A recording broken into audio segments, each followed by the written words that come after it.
Nata e 21 e Ferma VIP 3 në ekranin e Vision Plus solli sërish emocione të forta, debate, surpriza dhe 2 eliminime që ngushtuan edhe më shumë garën për çmimin e madh.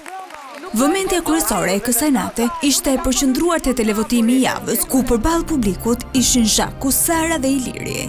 Pas një jave votimesh, publiku vendosi që rrugëtimi në Ferm të përfundonte për Inida Gjatën, e njohur si Zhaku.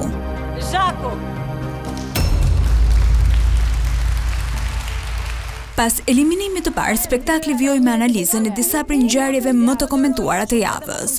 Një prej tyre ishte krisja e raportit me Soni Malajt dhe Sara Karajt.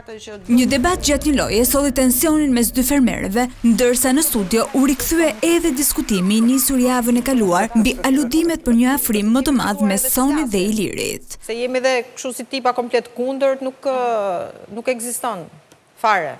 Një tjetër moment i fortë ishte ballafaqimi mes Ilirit me Mozën pas debatit të ashpër për çështje kombëtare. Ti ke principin që s'ke principin dhe që bën show. Kam principin që... Mes emocioneve dhe tensioneve, mbrëmja rezervoi edhe një surprizë prekse për Mosën. Poetja u takua me mbesën e saj, e cila kishte udhëtuar posaçërisht nga Londra për ta surprizuar.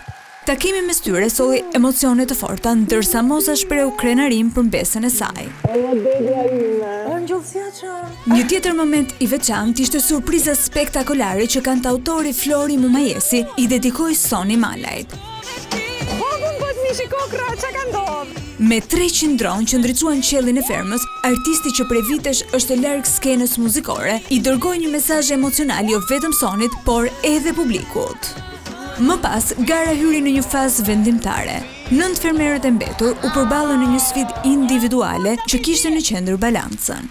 Secili prej tyre duhet të kalonte mbi një fuqi pa urrëzuar, por askush nuk arriti ta përfundonte me sukses provën. Dështimi i të gjithë fermerëve bëri që ata të kalonin automatikisht në një televotim të menjëhershëm, i cili zgjati vetëm pak minuta.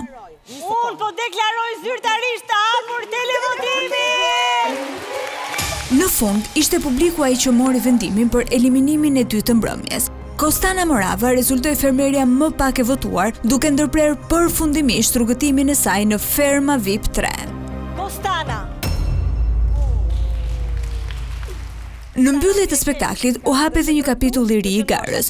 Fermerët zgjodhen që në televotimin vendimtar të përballeshin Moza me Romirin. Publiku do të ketë tashmë në dorë fatin e tyre, duke votuar për të shpallur finalistin e parë të Ferma VIP 3.